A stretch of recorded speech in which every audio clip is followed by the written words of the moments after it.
सोचिए, एक बच्चा जो जेल की सलाखों के पीछे पैदा होता है। हाँ यार। उसकी माँ पर अपने ही पति की हत्या का आरोप है। ये किसी फिल्म की कहानी नहीं, बल्कि ब्लू ड्रम मर्डर केस की एक डरावनी हकीकत है। बिल्कुल। आज हम इसी उलझे हुए मामले की परतें खोलेंगे। हमारे पास जो जानकारी है वो इस केस की पूरी कहानी बताती है, एक शादीशुदा रिश्ते के टूटने से लेकर एक खौफनाक जुर्म और फिर उसके बाद पैदा हुए एक मासूम बच्चे की किस्मत तक। और हमारा मकसद सिर्फ ये बताना नहीं है कि क्या हुआ, बल्कि ये समझना है कि ऐसा क्यों हुआ। इसमें शामिल 3 किरदार कौन थे, उनके रिश्ते की केमिस्ट्री मतलब क्या थी, हालात इतने कैसे बिगड़े कि बात हत्या तक पहुंच गई, और सबसे बड़ा सवाल, उस बच्चे का भविष्य क्या होगा जो इस पूरी त्रासदी के बीच दुनिया में आई है। ये कहानी सिर्फ अपराध की नहीं, बल्कि इंसानी मनोविज्ञान, रिश्तों और हालात की भी है। बिल्कुल। तो चलिए इस कहानी के किरदारों से ही शुरू करते हैं। इस कहानी के केंद्र में 3 लोग हैं। सबसे पहले सौरभ राजपूत, उम्र करीब 30-32 साल। प्रॉपर्टी डीलिंग का काम करते थे।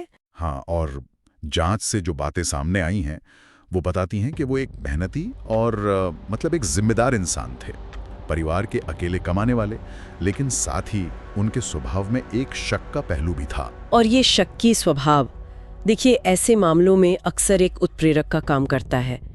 ये रिश्ते में भरोसे की जगह शक और कंट्रोल का एक माहौल बना देता है जो दूसरे पार्टनर को घुटन महसूस करा सकता है। ये सिर्फ एक आदत नहीं, बल्कि रिश्ते की नींव को खोखला करने वाली दीमक की तरह है। सही कहा। और इस कहानी की दूसरी किरदार हैं उनकी पत्नी मुस्कान रस्तोगी, करीब 27 साल की। उन्हें आज़ाद ख्यालों वाला और सोशल बताया गया है, जो अपनी शादीशुदा जिंदगी से खुश नहीं थी। वो घर से ही कुछ छोटे मोटे ब्यूटी वर्क या ऑनलाइन काम करती थी, जिससे उन्हें एक तरह की अपनी पहचान मिलती थी। हाँ, यहाँ एक क्लासिक टकराव दिखता है। एक तरफ सौरभ का शायद थोड़ा पारंपरिक और, जैसा आपने कहा, शक्की मिजाज, और दूसरी तरफ मुस्कान की आज़ादी और अपनी पहचान बनाने की चाहत। जब 2 लोगों की उम्मीदें और दुनिया को देखने का नज़रिया इतना अलग हो, तो रिश्ते में दरारें आना लाजमी हो जाता है। और इन्हीं दरारों के बीच तीसरे किरदार की एंट्री होती है, साहिल शुक्ला। करीब 28 साल का, प्राइवेट नौकरी करता था और फिटनेस में भी काफी दिलचस्पी रखता था। उसे एक ऐसे इंसान के तौर पर बताया गया है जो रिश्तों में बहुत गहराई से जुड़ जाता था। जांच के मुताबिक वो इस जुर्म की प्लानिंग से लेकर उसे अंजाम देने तक हर चीज में शामिल था। तो यहाँ एक त्रिकोण पूरा होता है। सौरभ, जो शायद रिश्ते को बचाने की कोशिश कर रहा था, लेकिन अपने तरीके से। मुस्कान, जिसे अपनी शादी एक बोझ लगने लगी थी, और उसे साहिल में वो भावनात्मक सहारा मिला जो वो ढूंढ रही थी। और साहिल, जो इस रिश्ते में इतना डूब चुका था कि शायद उसे सौरभ एक रुकावट के तौर पर दिखने लगा था। ये एक बहुत ही विस्फोटक कॉकटेल था जो तैयार हो रहा था। और ये रिश्ता सिर्फ एक बाहरी अफेयर नहीं था। इनकी बातचीत सोशल मीडिया प्लेटफॉर्म्स और जिम में शुरू हुई, लेकिन जांच की फाइल्स बताती हैं कि ये एक बहुत गहरा भावनात्मक जुड़ाव बन गया था। एक ऐसी स्थिति जहां मुस्कान को अपनी शादी एक जेल लगने लगी थी। बिल्कुल। और 2024 के आखिरी महीनों तक आते आते ये रिश्ता एक ऐसे मोड़ पर पहुंच गया जहां से वापसी मुश्किल थी। लेकिन कहानी में जो असली भूचाल आया, वो एक खबर के साथ आया। मुस्कान गर्भवती हो गई। ये वो खबर थी जिसने इस कहानी में एक टाइम बॉम्ब लगा दिया। हाँ, क्योंकि अब ये सिर्फ 3 लोगों की कहानी नहीं रही थी। अब इसमें एक आने वाला बच्चा भी शामिल हो गया था। प्रेगनेंसी ने इस उलझे हुए रिश्ते को और भी ज्यादा जटिल बना दिया था। हर किसी के मन में सवाल थे, ये बच्चा किसका है? अगर सौरभ को पता चल गया तो क्या होगा? इस बच्चे का भविष्य क्या होगा? यहीं से असली तनाव शुरू हुआ। हमारे पास जो जानकारी है वो बताती है कि सौरभ को शक तो हो रहा था, वो अपनी पत्नी में बदलाव देख रहा था, लेकिन शायद वो ये मानने को तैयार नहीं था कि बात इतनी आगे बढ़ चुकी है। उसके पास कोई ठोस सबूत नहीं था। और यही शक शायद रिश्ते को और ज्यादा जहरीला बना रहा था। सोचिए, एक तरफ मुस्कान और साहिल अपने भविष्य को लेकर डरे हुए थे, तो दूसरी तरफ सौरभ अपने शक और असुरक्षा से जूझ रहा था। जांच रिपोर्ट में एक बहुत महत्वपूर्ण बात कही गई है। सौरभ अब मुस्कान और साहिल के रिश्ते के बीच एक दीवार बन चुका था। प्रेगनेंसी की खबर ने उस दीवार को और मजबूत और असहनीय बना दिया। इसी हताशा और डर ने शायद एक खौफनाक साजिश की नींव रखी। इस रिश्ते में तनाव का टाइम बम तो लग चुका था और 3 मार्च 2025 की रात को उस बम में विस्फोट हो गया। उस रात करीब 11 बजे सौरभ और मुस्कान के बीच एक बड़ा झगड़ा हुआ, लेकिन एक बहुत अहम जानकारी ये है कि पड़ोसियों ने 2 लोगों की आवाज़ें सुनने की बात कही। एक एक्सपर्ट के तौर पर आपके लिए इस एक डिटेल के क्या मायने हैं? ये एक बहुत ही महत्वपूर्ण जानकारी है। ये इस बात की ओर इशारा करता है कि जो कुछ भी हुआ वो शायद अचानक हुए गुस्से का नतीजा नहीं था। अगर साहिल वहाँ पहले से मौजूद था तो ये एक सोची समझी योजना का हिस्सा हो सकता है। 2 लोगों की मौजूदगी बताती है कि स्थिति पूरी तरह से सौरभ के नियंत्रण से बाहर थी और वो आउटनंबर्ड था। ये केस को heat of the moment crime से हटाकर प्रीमेडिटेटेड मर्डर यानी सोची समझी हत्या की श्रेणी में डाल देता है। और उसी रात सौरभ की हत्या कर दी गई। हत्या का तरीका भी बहुत क्रूर था। पहले चाकू से कई वार किए गए और फिर लाश के टुकड़े कर दिए गए। हत्या अपने आप में ही भयानक थी, लेकिन इस केस को जो चीज और भी ज्यादा दहला देती है वो है हत्या के बाद की गई हरकतें। क्या आप बता सकते हैं कि सबूत मिटाने का ये तरीका कितना आम या असामान्य है? देखिए, हत्या करना एक बात है, लेकिन उसके बाद शरीर के टुकड़े करना एक अलग स्तर की क्रूरता और ठंडे दिमाग को दिखाता है। आपराधिक मनोविज्ञान में इसे कभी-कभी ओवरकिल या एक तरह की डीपर्सनलाइजेशन प्रक्रिया के तौर पर देखा जाता है। अपराधी सिर्फ सबूत नहीं मिटा रहा होता, बल्कि वो पीड़ित की पहचान को पूरी तरह से खत्म करने की कोशिश करता है। यह उसके गहरे गुस्से या फिर अपराध बोध से बचने की एक भयानक कोशिश को दिखाता है। यह एक बहुत ही परेशान करने वाला मनोवैज्ञानिक पहलू है। और इसके बाद जो हुआ वो और भी ज्यादा सोचा समझा लगता है। 4 मार्च की सुबह बाजार से एक बड़ा नीला प्लास्टिक का ड्रम खरीदा गया।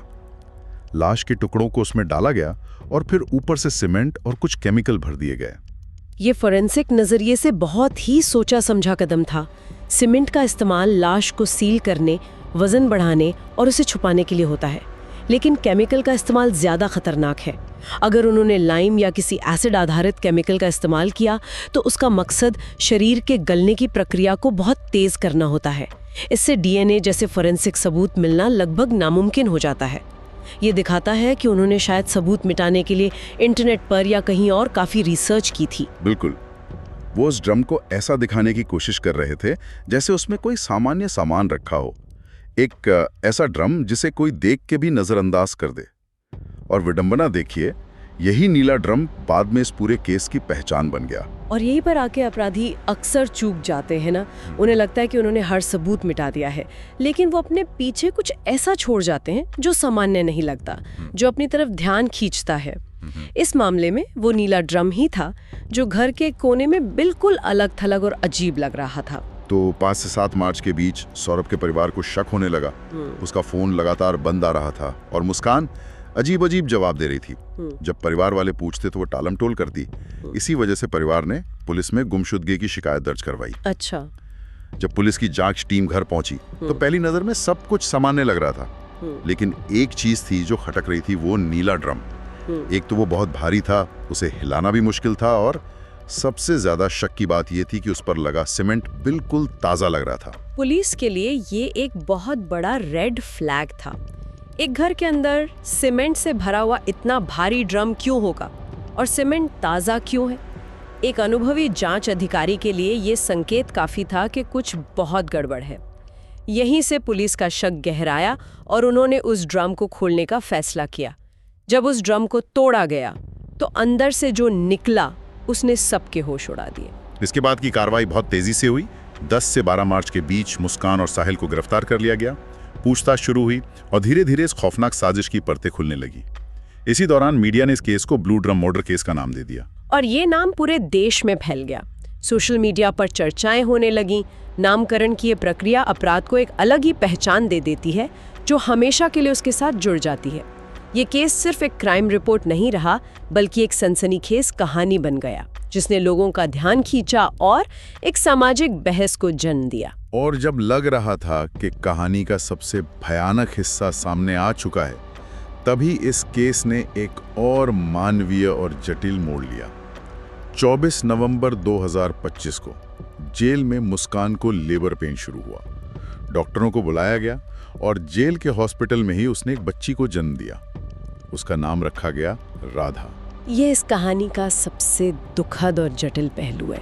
एक तरफ एक महिला है जिस पर अपने पति की निशंस हत्या का आरोप है, और दूसरी तरफ एक नवजात बच्ची है जिसकी दुनिया की शुरुआत ही जेल की सलाखों के पीछे हुई है। इस बच्ची का कोई दोष नहीं है, लेकिन वो इस अपराध की सबसे मासूम शिकार है। इस बच्ची के जन्म ने कई कानूनी और नैतिक सवाल खड़े कर दिए हैं। सबसे बड़ा सवाल तो यही है कि बच्ची का पिता कौन है, सौरभ या साहिल? सौरभ के परिवार ने डीएनए टेस्ट की मांग की है ताकि ये साफ हो सके कि बच्ची का जैविक पिता कौन है। डीएनए टेस्ट से जैविक पिता का तो पता चल जाएगा, लेकिन उस बच्ची की पहचान और भविष्य का क्या होगा, ये एक बहुत ही संवेदनशील स्थिति है। कानून के मुताबिक जेल में जन्मी बच्ची अपनी मां के साथ 6 साल की उम्र तक जेल में रह सकती है। इसका मतलब है कि राधा अपनी जिंदगी के शुरुआती साल, जो किसी भी बच्चे के मानसिक और भावनात्मक विकास के लिए सबसे महत्वपूर्ण है, वो जेल के माहौल में बिताएगी। और इस बीच कोर्ट में केस चल रहा है, चार्जशीट फाइल हो चुकी है। अगर हत्या का आरोप साबित होता है तो मुस्कान और साहिल को उम्र कैद या फांसी तक की सजा हो सकती है। इस पूरे कानूनी दांवपेच के बीच में राधा का भविष्य फंसा हुआ है। सोचिए, अगर मुस्कान को लंबी सजा होती है तो 6 साल बाद राधा का क्या होगा? उसके सामने कई रास्ते हैं और कोई भी आसान नहीं है। क्या उसे सौरभ का परिवार अपनाएगा, ये जानते हुए कि उसकी मां ने ही उनके बेटे की हत्या की है? क्या उसे किसी और रिश्तेदार को सौंपा जाएगा या फिर उसे बालगृह भेजा जाएगा? ये सारे सवाल हैं जिनका जवाब आने वाला वक्त और अदालत का फैसला ही देंगे। हर विकल्प के अपने मनोवैज्ञानिक और सामाजिक परिणाम हैं। तो ये थी ब्लू ड्रम मर्डर केस की कहानी। एक टूटे रिश्ते, एक खौफनाक जुर्म और एक मासूम जिंदगी की कहानी जो सलाखों के पीछे शुरू हुई है। इस मामले में कानूनी फैसला जो भी हो, लेकिन इसका असर कई जिंदगियों पर पड़ेगा। सौरभ का परिवार जिसने अपना बेटा खोया, मुस्कान और साहिल जिनकी जिंदगी शायद हमेशा के लिए जेल में बीतेगी, और सबसे ज्यादा राधा पर जिसका भविष्य कोर्ट के फैसले, परिवार के निर्णयों और समाज की धारणाओं पर टिका है। ये पूरा मामला एक सवाल पीछे छोड़ जाता है। जब किसी अपराध की सजा दी जाती है तो न्याय क्या होता है, और उस बच्चे के लिए न्याय का क्या मतलब है जिसकी पहचान एक डीएनए टेस्ट से तय होनी है और जिसकी दुनिया की शुरुआत ही एक त्रासदी से हुई है?